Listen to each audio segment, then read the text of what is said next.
The CAMP-CRP complex is a positive regulator or activator in contrast to the repressor, and the lac operon is independently regulated both positively and negatively. Based on the information available, it may be proposed that glucose somehow inhibits phosphorylation of adenylate cyclase, thereby preventing CAMP formation. So अगर glucose present है तो ये CAMP synthesis को inhibit करता है. The next challenge was to find the link between glucose metabolism and adenylate kinase phosphorylation. Studies indicated that the link is a glucose-specific phosphoenol pyruvate dependent phosphotransferase system or PTS. This system uses energy supplied by phosphoenol pyruvate or PEP to phosphorylate glucose as it transports the sugar across the inner cell membrane. This system requires 4 proteins.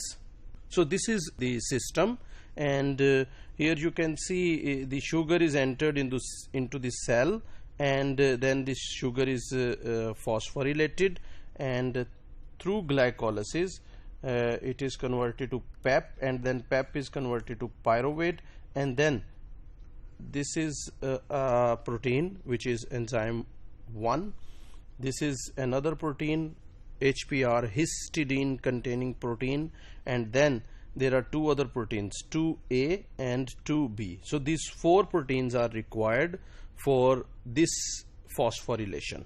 2 of these, that is enzyme 1 or E1 and histidine containing protein HPR, are also components of other sugar transporter systems and therefore are unlikely to be direct participants in a glucose specific phenomenon. The 2 other proteins, that is enzyme 2 or E2A and enzyme 2BC, are specific for the glucose transport system and are most likely participants in a glucose specific phenomena. So ये जो दूसरी proteins हैं यानी कि enzyme 2 और enzyme 2BC, most probably ये 2 वो proteins हैं जो इस फिनोमिनन में पार्टिसिपेट करती हैं. E2A participates in the catabolite repression by 2 different mechanisms.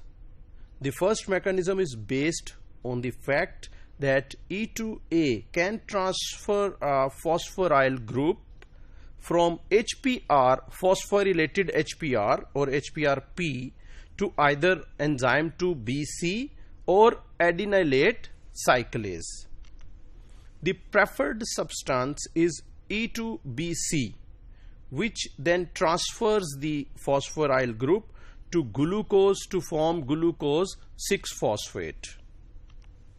However, when glucose is unavailable, E2BC will be fully phosphorylated and E2A phosphate has no other alternative but to transfer its phosphoryl group to adenylate cyclase. तो फिर इसका मतलब है कि E2AP के पास कोई option ही नहीं है, वो अल्टीमेटली फॉस्फोराइल ग्रुप को जो है वो एडिनाइलेट साइक्लेज पे ट्रांसफर करेगा.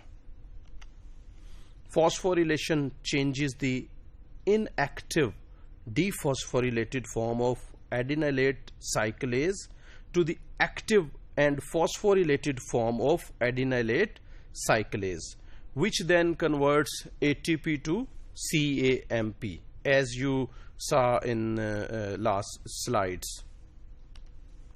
Thus, glucose interferes with the conversion of inactive form of adenylate cyclase to the active form by phosphorylation of this enzyme.